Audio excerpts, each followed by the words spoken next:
La France, à présent, et la coulée de neige qui s'est déclenchée peu avant 16h hier sur une piste noire fermée depuis le début de la saison dans le domaine skiable des Deux Alpes. Un groupe de 10 élèves, leurs professeurs, ont été emportés par cette avalanche à environ 2500 mètres d'altitude. 3 personnes sont décédées, regardez.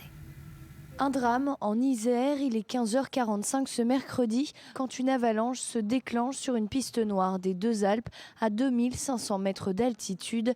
10 personnes sont sur la piste, majoritairement des adolescents qui faisaient partie d'un groupe de 19 élèves lyonnais en voyage scolaire.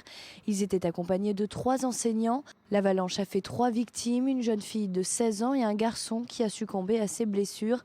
Un touriste ukrainien extérieur au groupe fait lui aussi partie des victimes. L'enseignant polytraumatisé a été hospitalisé à Grenoble, mais son pronostic vital n'est pas engagé. Les autres élèves ont été reconduits à leur lycée de Lyon. La ministre de l'Éducation nationale, Najat Vallaud-Belkacem, s'est rendue sur place pour les accueillir. Je suis venue ici pour exprimer toute mon émotion et toute ma solidarité à cet établissement qui a été durement touché par le drame terrible de cet après-midi. Mes pensées vont aux familles des victimes et notamment aux familles de ces 2 élèves décédés dans cette avalanche. Les 19 élèves étaient en classe de première en option sport. Un enseignant les a accompagnés sur cette piste noire, une piste qui était pourtant fermée depuis le début de la saison. Une enquête a été ouverte pour déterminer pourquoi le professeur a amené ses élèves sur une piste interdite. Nous avons entrepris les constatations dans le cadre d'une enquête judiciaire diligentée par le procureur de la République de Grenoble, et des auditions sont actuellement en cours, d'autres auront lieu dans le but d'établir d'abord les circonstances dans lesquelles le groupe s'est engagé sur cette piste qui était fermée, et ensuite ce qui a pu provoquer l'avalanche et la chronologie exacte des faits. Le risque d'avalanche est élevé dans la région cet hiver. Depuis le début de l'année, 4 personnes ont déjà perdu la vie dans les Alpes françaises. Alors voilà, on n'en sait plus sur la chronologie des faits. En revanche, Julien, bonjour. Il y a beaucoup de questions qui restent ce matin en suspens.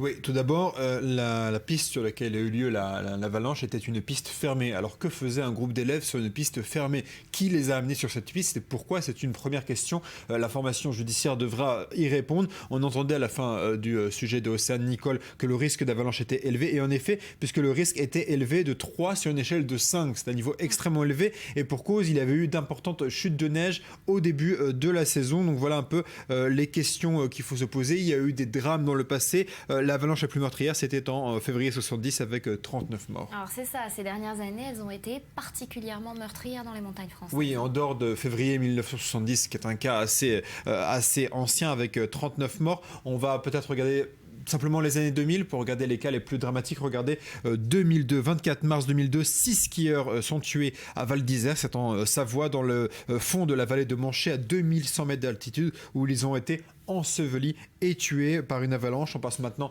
à 2008, le 24 août 2008, une avalanche cette fois sur la face nord du Mont Blanc qui a fait 8 morts à 3600 mètres d'altitude. On passe à présent à 12 juillet 2012 sur le Mont Maudit qui porte malheureusement bien son nom avec 9 morts, des Suisses, des Allemands, des Britanniques, des Belges. C'était l'avalanche la plus meurtrière depuis 10 ans à l'époque. 2015, 2 grosses avalanches en 2015. Tout d'abord en janvier, 6 membres du club alpin français ont été tués lors d'une randonnée dans un massif des Hautes-Alpes. Il y avait des femmes et des hommes qui étaient âgés de 50 à 70 ans. Et enfin, 15 septembre 2015, 7 alpinistes, dont plusieurs étrangers, ont été tués dans une avalanche. Et on arrive donc à 2016, le cas de ces derniers jours, avec ces questions qui restent en suspens.